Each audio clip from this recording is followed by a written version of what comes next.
Isang magandang at malamig na hapon sa atin, sa lahat po sa ating mga pogi at mga magagandang kapatid.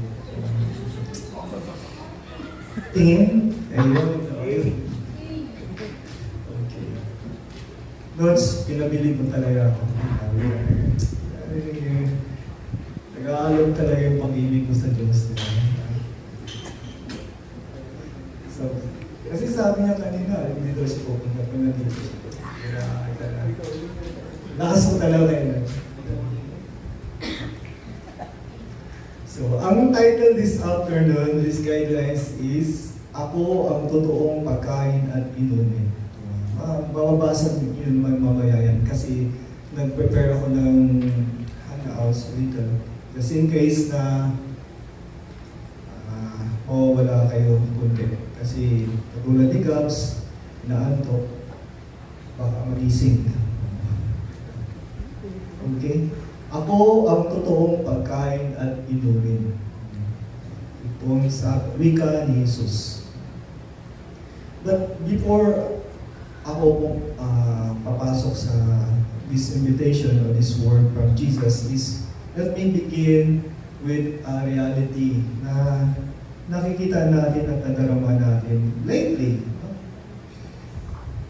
Let me read from, this is normally I share sa mga weight classes.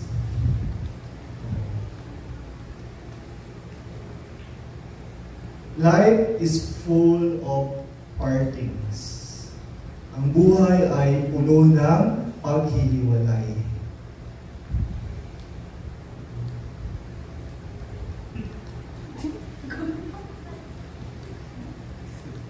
No matter how close our relationship with our loved ones, we still have to part with them from time to time. Tama ba, Kylie? Di ba? Si daddy, mommy, minsan pupunta sa state, or yung mga kapatid mo nasa state, nandito ka. Tama ba? So, there are moments. So no matter how close our relationship with our loved ones, we still have to part with them from time to time. Naasan sila, yung mga parents na nagtatrabaho sa labas. Halimbawa, yung aking ama is nagtatrabaho sa labas. 9 months siya sa labas, 3 months lang siya dito sa. So, ganun yung kaya walang siguro nagsiman sa amin kasi nakikita namin gaano yung kirot ng parting. Like, maiwalay. Lalo na pag hinahatid niya kami sa bus. And that's really a bit, nakikita ko sa kanya. Hindi sa akin, nakikita ko sa kanya, nahihirapan siya. Sometimes parting can be very painful. The closer the bond we have with someone, the longer the period of separation is likely to be. The more we feel the pain of parting. I'm not sure with that. Shien, no? I think your brother, Tuan, is not here. Maybe it's something like that. Or Hai is not anymore. Is in Vietnam. So sometimes, the more longer we stay with the person, the more it's painful. Bakit ang paghiwalay ay masakit? Bakit? Why it's painful?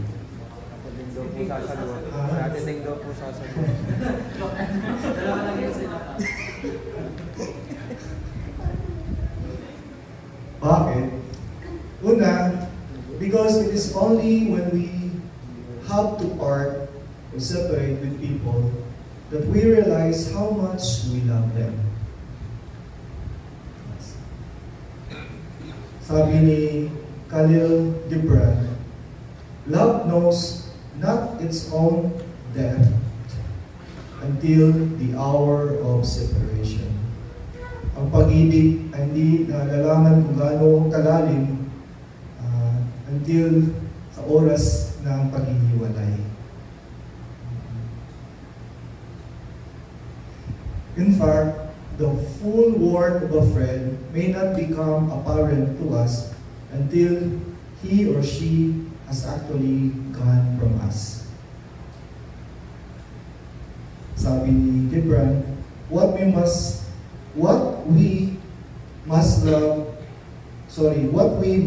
love in our friend may be clearer in his absence, as the mountain is clear to the climber from the plain. Kung mountaineer ka, di mo, pag umakyat ka ng bundok, no, di mo appreciate gaano kataas yung bundok pag nandun ka sa bundok. Pero pag nasa plain ka na, makikita mo gaano ka taas from afar. Ganon din ang detalye ng pagmamahal. So this is very human. Siguro sa atin mayroon pa nagdadalamhati kasi ang daming mga siguro may someone na wala na dito. In a way. No? Pero minsan masakit or minsan nahirapan tayo. And this is also sa mga nangyayari sa mga parishes pag natatransfer yung pare. May mga reality na hindi kaaya-aya. Bakit hindi kaaya-aya, Jeric? Ano bang mga... Kasi po, kung narinig niyo na pag nalipat yung isang pare sa isang parish, may mga parishioner na doon din lumilipat din sila. Doon din sila nagsisimba. May mali ba doon? Hindi naman. Okay, so loyalty. Loyal ako. Loyal ako doon. Dalawang sanggang. Apparently, it's about loyalty. Tama ba? It's like you are loyal to the friend. Pero something wrong. Tama ba? Kasi parang hindi na ang Diyos ang sinusunod. Parang na yung tao. Yan ang tinatawag, welcome please. Yan ang tinatawag na inordinate attachment. Sometimes separation is painful or very painful is because of these details. Inordinate attachment. Ano yung inordinate? Anong ordinate nga? Kylie, can you help us English kasi what is ordinate and inordinate? Can you explain? I don't know. Ordinate is order, yung tama lang, oo. Pag inordinate, hindi na siya order. Parang nasa kategory siya ng disorder. Nag-get ba? So, ang gospel natin, maganda. Yung gospel natin this Sunday, actually, since last Sunday pa, ay may konteksto. Anong konteksto ng gospel natin? So, sa Juan, the chapter 6 of John, especially in verse 14 to 15, this is the multiplication of the bread. Naalala niyo ba? Remember, Jesus was feeding the 5,000. And after the feeding, the people, sabi dito, verse 14 to 15, John chapter 6 verses 14 to 15. Huwag kayo matakpan, you don't get the passage kasi I will be giving you that now. Sabi dito, nang makita ng tao ang himalang ginawa ni Jesus, sinabi nila, tunay na ito ang propetang darating sa sanlibutan. Then napansin ni Jesus na lalapitan siya ng tao at pipilitin siyang gawing hari. Kaya't umalis siya muli at mag-isang umakyat sa bundok. Strange. Because Jesus is the king. Tama ba? He came to claim as the king. Pero when the people are coming to him to claim him as a king, umalis siya. Strange. Bakit? Bakit umalis si Jesus? Kasi mali yung kagustuhan nila. He was hoping Jesus to be the king, like King David of old, who will set the Jews from the slavery, from the colonization of the Romans. So, a political king ang gusto nila.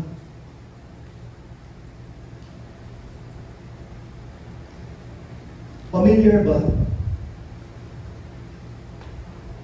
Minsan, we want someone who is, na-idolize natin kasi sikat siya. Oo. Very charismatic siya. Sige, doon tayo. Go. Let's go to Burgundy because of so and so, because of,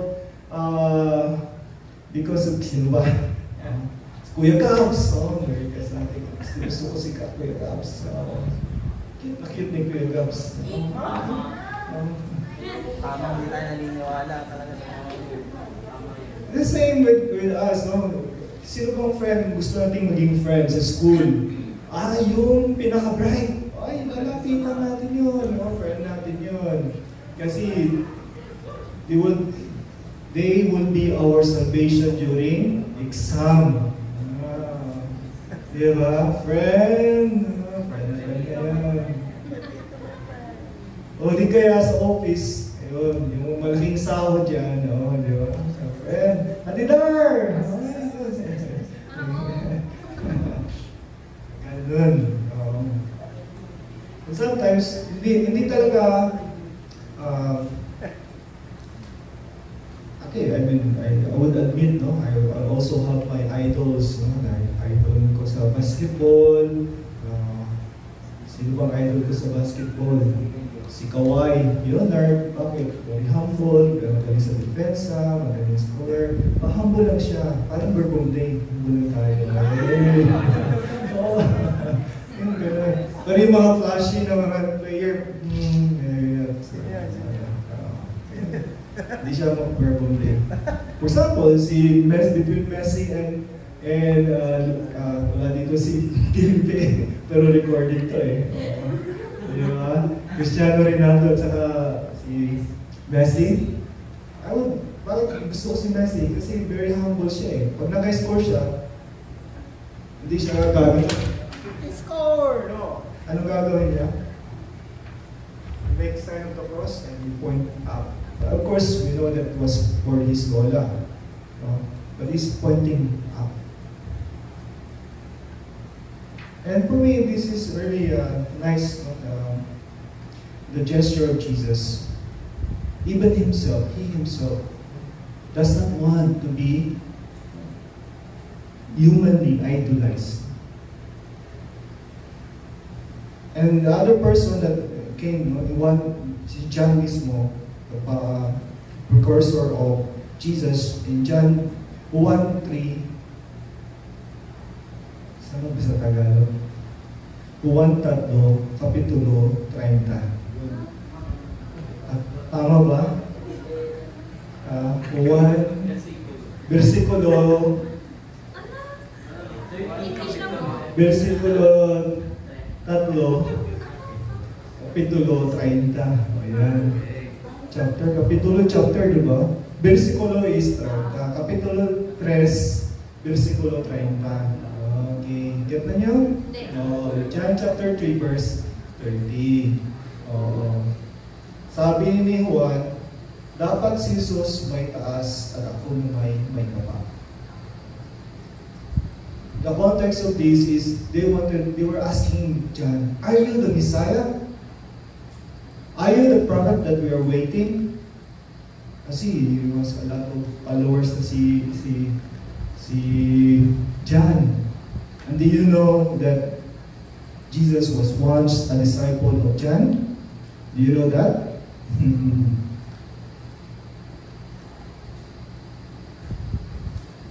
But John did not own things of himself. He pointed, I am not the Messiah. Jesus is the Messiah.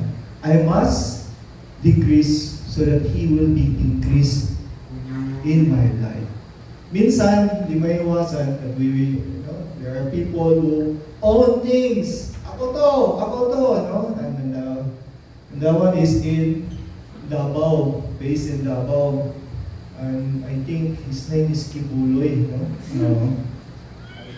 Anointed man.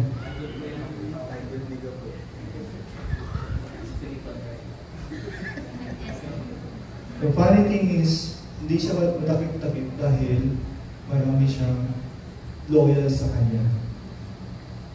You know how can this loyalty can go wrong? Si Paul din. Si Paul, siya yung pinakasikat na apostle. Pero siya mismo, sabi niya sa 1 Corinthians chapter 3 verse 5 to 6, unang sulat ni Pablo sa Corinto, kapitulo 3, versikulo 5 o 6, ay ko, sabi ni Paul, sino ba si Apollos at sino si Pablo?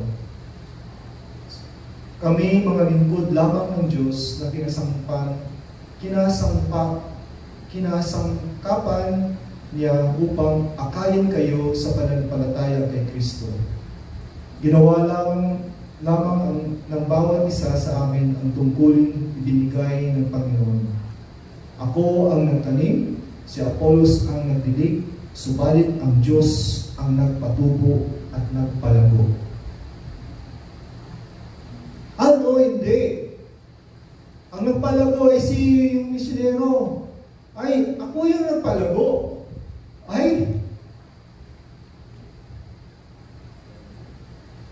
That person is here because of me.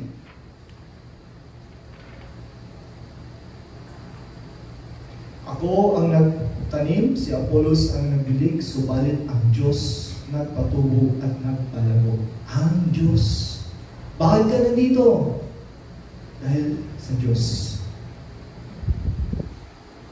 At nakita ko yan, napaganda, kasi nandito pa rin kayo eh.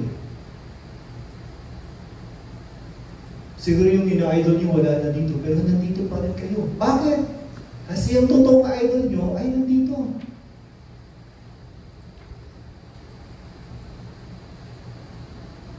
Kaya sabi ni Jesus sa Ebanghelyo natin, 1:51 to 58, for my flesh is true food and my blood is a true drink. Ako ang totoong pagkain at inumin. I am the one that you are hungry and thirsty.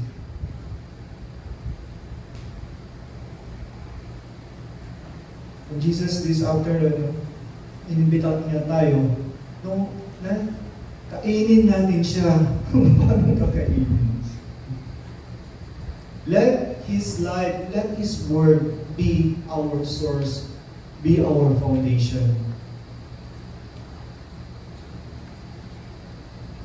So ngayong afternoon, may dalawang patnubay sa pagdarasal. Tama ba? Patnubay? Gabay sa pagdarasal. Unang tanong, ano ang parte ng guidance o mga passages ang nakakuha ng iyong pansin? Bali yung typewriter. Ang nakakuha pala, nakakuha. Ang dito nakalagay, ang nakuha ng iyong pansin. Pares lang naman. Bakit? Tanungin si Jesus kung ano ang kanyang mensahe. Thank you, sino ba? Si Michael. Kasi this School of the Word is about our encounter with the Lord. We are not here just to learn things. We are here to encounter. Kaya, I really praise those who nagdala ng notebook at saka ng mga pen. Next time siguro, hindi nagdala, dalahin na lang. Okay? So, anong parte ng guidance o mga passages ang nakuha ng iyong pansin? Bakit? Tanungin si Jesus kung ano ang kanyang mensahe sa iyo. I think it's nice no, this afternoon. Please, Lord, ano bang sinasabi mo? May sinasabi ka ba? Parang wala yata. Basahin mo yung passages mamaya at intindihin mo kung anong sinasabi ni Jesus. Pangalawa, paano ka inimbitahan ni Jesus na isabuhay ang mensahe niya sa iyo? Paano ka inimbitahan ni Jesus na isabuhay ang mensahe niya sa iyo? So I will be giving you a handout. Isuhin lang po ako kung pwede ba po.